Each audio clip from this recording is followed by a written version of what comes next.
Si est-il l'un des atouts charmes de la famille princière de Monaco, la discrète Béatrice Borromeo a fait une apparition remarquée ce jeudi soir sur le Rocher pour l'avant-première du film Les Gardiennes de la Planète réalisé par Jean-Albert Lièvre et racontant la vie des baleines aux quatre coins du monde pour sensibiliser à l'écologie.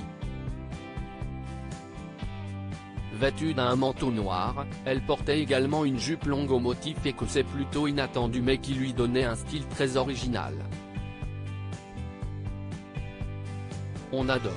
Il faut dire que la jeune femme est une grande fan de mode, souvent présente lors des défilés, elle est devenue il y a peu une des ambassadrices Dior et multiplie les shootings.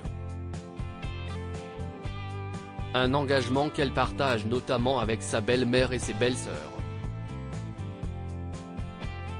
Caroline de Monaco, en effet, était une grande amie de Karl Lagerfeld et n'a pas beaucoup manqué de défilés de la maison Chanel.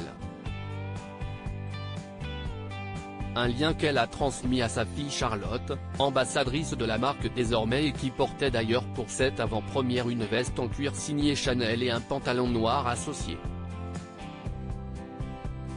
Il faut respecter cela. Tatiana Santo Domingo, la femme d'Andrea Casiraghi, est encore plus discrète mais il n'est pas rare de la voir assise au front row d'un défilé.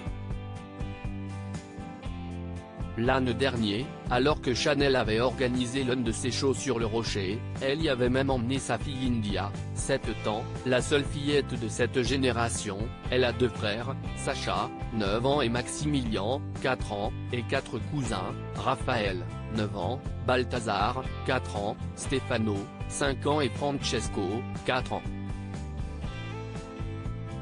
Ces 2 derniers sont d'ailleurs issus du mariage entre Pierre Casiraghi et Béatrice Borromeo et encore très rare en public, n'apparaissant que lors d'événements bien spécifiques.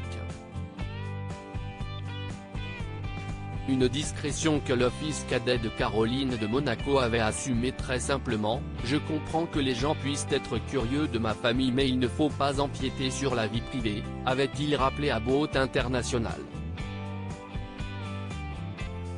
Mon intimité et celle de mon cercle proche ne regardent que nous, il faut respecter cela.